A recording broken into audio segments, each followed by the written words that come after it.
Hello and welcome to another fun-filled edition of Adam's Music Box. Now, the argument about what the first rock opera was is one that will never be settled. I mean, the term offends some people. Some people, strive to define it. Some people say that it was the first true rock opera was the story of Simon Simopoth by a band called Nirvana. Not that Nirvana, but a much more obscure band from the 60s called Nirvana.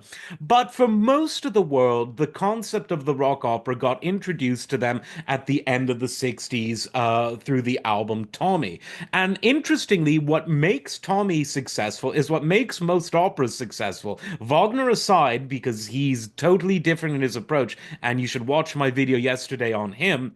But what makes Tommy unique, particularly when we're talking about, your typical Italianate opera, is that it has memorable arias. And an aria is just a song in an operatic context. And this is what made Tommy work so well, is it had so many great pieces of music. Of course, there was the instrumental overture. There was See Me, Feel Me, Listening to You, the great conclusion, and that got a lot of FM airplay. Pinball Wizard, the list goes on.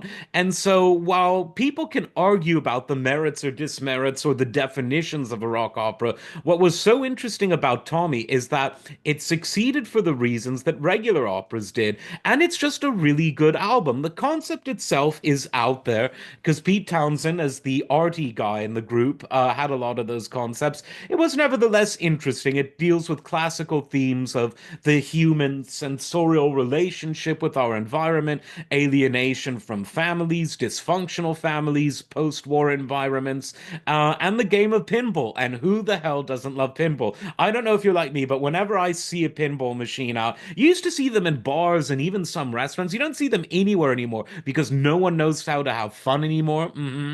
But when I used to see them, I would always think of that deaf, dumb, blind kid who sure played a mean pinball. How about you? Did you see that too in your mind when you saw a pinball machine? Did you play pinball because of that? But there were so many great songs. I'm Free, a great song that stands on its own. Amazing Journey, a wonderful song. The Underture, another great, that was sort of like an operatic prelude. In this case, the end of Act One. The Acid Queen that later Tina Turner did a great version of. Just so much great stuff. And so, whatever you think of rock operas and of rock, aping the world outside of rock, is it done sarcastically, seriously? What's the deal? Tommy is just, let's call it a really good musical drama. You could call it that. That's based around some really good instrumental pieces and some really good songs. And of course, it features some great French horn playing by John Entwistle. Not only one of the best bassists of all time, but for my money, the best rock and roll French horn player. Like, subscribe, and we'll see you next time. Take care.